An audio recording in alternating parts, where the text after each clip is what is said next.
모성백이라는 사람이 이제 어릴 때 환경에 따라서 뭐 좋지 않은 환경 속에 살다 보면 그 환경에 적응을 하게 되고 그러다 보면 죄를 질 수 있잖아요. 그래가지고 뭐 어찌어찌 하다가 아주 큰 중죄를 저지르게 됐다고 합니다. 잘못하다 사람도 죽이게 되고 뭐 이렇게 된 거예요.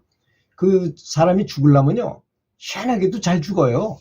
그래서 법원의 판결을 받았는데 사형을 선고받게 된 겁니다.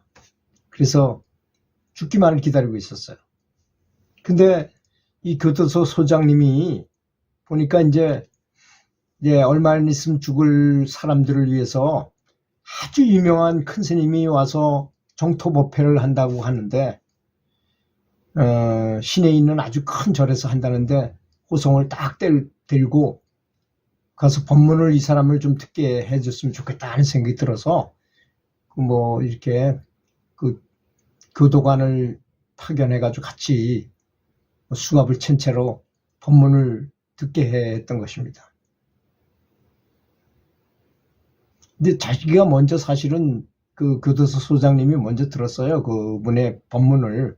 너무 좋거든요. 그래서 이거 진짜 이런 사람들한테 들려줘야 되겠다 이런 생각을 하게 된 거죠. 그분이 참 큰 법보시를 한 겁니다. 본인이 직접 법문을 안 했지만 교도소 소장님이 그런 기회를 줬으니까. 그렇지 않습니까? 그 모성복, 죽어야 될 모성복한테 이 큰 스님의 법문을 들으면 아주 좋을 것 같으니까 당신도 한번 들어봐라 해가지고 이렇게 보냈으니까. 그래서 이제 그 모성백과 같이 감옥에 중재로 아주 개가 있는 사람들, 또 죽지 않고 무기징역을 받은 사람도 저 나쁜 버릇 같은 거를 좀 고칠 수 있지 않을까 해가지고 그 법문하시는 큰 스님한테다 모시고 가가지고 법문을 듣게 한 것입니다. 그러니 열밖에 안 남은 모성백은 어떻겠습니까? 이제 열흘 있으면 나는 죽어야 되는데.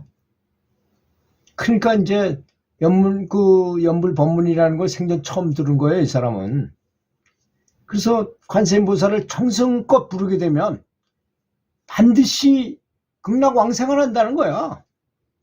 이런 사실은, 이런 놀라운 사실인데도 자기는 처음 듣게 된 거예요, 이런 말을. 그리고 이 큰 스님께서 아주 관무량 수경, 아미타경, 이런 정토 삼부경에 대해서 아주 훤하게, 아주 쉽게 이 죄수들로 하여금 알아듣기 쉽게 아주 예를 들어가시면서 설명을 해 주시니까 이런 놀라운 사실을 듣게 된 이제 모승백은 중생의 고통을 다 없애고 영원한 구원을 받을 수 있으며 이렇게 한다면 반드시 극락에 왕생할 수 있다는 것을 듣고 너무나 놀랍기도 하고 흥분되잖아요. 이제 어차피 난 열흘 있으면 죽을 판인데.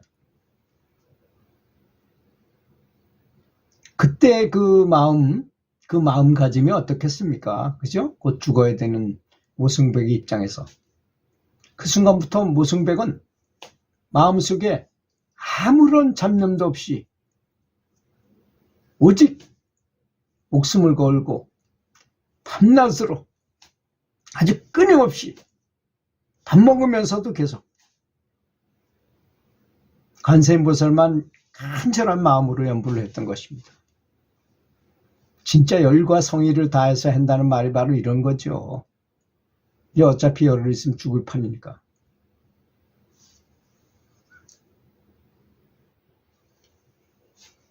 여러분 한번 이 상황을 한번 생각해 보십시오. 사람이라는 건요, 죄를 전 사형수라 하더라도 그 사람이 어릴 때 있었던 그 사람한테 주어진 환경 때문에 죄를 짓게 되는 겁니다. 저도 이렇게 편안한 인생을 행복하게 살았던 거는 다 부모님들이 좋은 환경을 만들어주고 주변이 좋았기 때문에 이렇게 살았을 뿐입니다. 그렇잖아요? 나쁜 환경에서 어렵게 자랐으면 무슨 죄를 졌을지, 또 사고로 어떤 사고로 인해서 죄를 졌을지 그거 알 수 없는 거거든요. 그래서 저는 항상 감사하게 생각합니다. 이렇게 잘 살아있고 잘 숨쉬고 잘 말하고 다른 분들한테도 좋은 말씀을 이렇게 전할 수 있다는 그 영광에 대해서 너무나 깊이 감사드립니다. 매일같이 감사하거든요. 이런 점에 대해서. 근데 이제 그 간수가 법정에 들어가서 그가 정말 본인인지를 확인하기 위해서 문을 열고 이제 혼자 독방에 있잖아요. 사형수들은.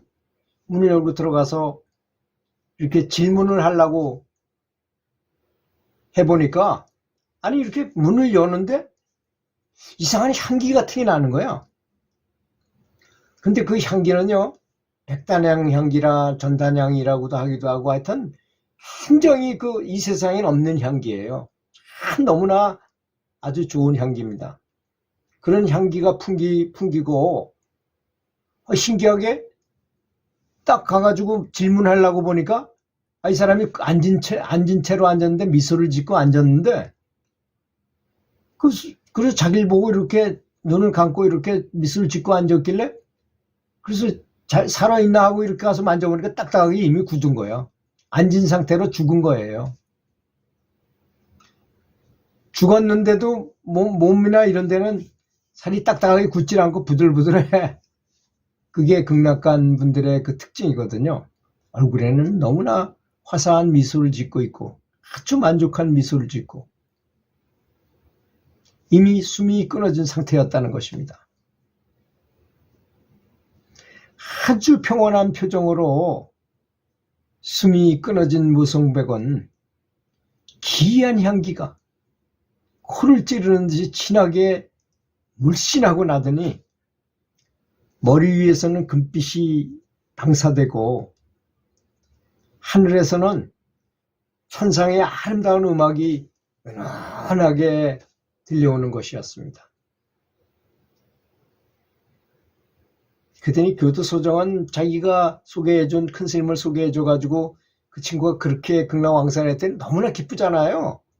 죽이지도 않았는데 스스로 저절로 극락왕생을 했으니 그거보다 더 큰 영광이 어디 있습니까? 교도소장으로서 정말 뿌듯했을 거예요. 그분도. 그래서 이런 소식들이 대중들한테 알려지게 됐어요.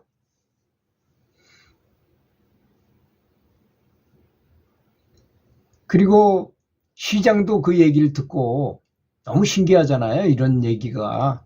사형수인데 어쩔 수 없는 어떤 환경에 의해서 죄를 많이 짓게 돼서 사형언도를 받고 사형수인데 교도소장님이 큰 스님을 법문에 딱 했는데 거기에 정말로 제대로 걸린 거죠. 제대로 딱 상황에 맞춰서 법문을 듣고 크게 감동한 모승백이 부철주야로 열흘 동안 열심히 기도해가지고 관세음보살 연불을 해가지고 사형을 집행하기도 전에 미리 앉은 채로 좌탈임망을 한 거예요.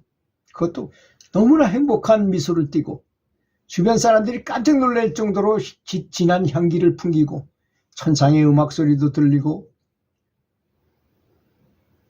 그런 과정에서 그 소문이 나가지고 시장님도 그 여러 유지들과 같이 그 사람을 산에다가 잘 매장해주고 산소도 만들어주고 제사도 지내주고 친히 시장이 향을 피우고 예배를 했다고 합니다.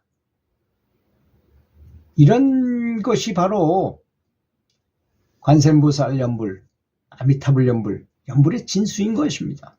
근데 우리가 이 장면에서 한번 생각해 봐야 될 일이 무엇입니까? 부처님께서 명상 중에 가장 뛰어난 명상은 죽음 명상이라 하셨습니다. 또 우리가 그렇잖아요. 이 장례식장이나 이런데 친한 지인이 사망을 해가지고 금방 얘기하던 지인이 사망을 해서 그 장례식장에 가보면 인생이란 무엇인가? 나는 누구인가? 과연 죽으면 어디로 가는가? 참 여러 가지 생각이 빠지게 되잖아요. 그래서 부처님께서는 명상 중에서 가장 높은 명상은 죽음에 대한 명상이라고 말씀하셨거든요. 이 죽어야 되는 모순박이니까 연불을 얼마나 간절하게 했겠습니까? 우리는 여기에서 뭔가를 배워야 됩니다. 죽을 것 같은 그런 극박한 상황에서 하는 연불처럼 정성을 다해서 연불하면 반드시 효험이 있을 것이라고 믿습니다. 들어주셔서 감사합니다.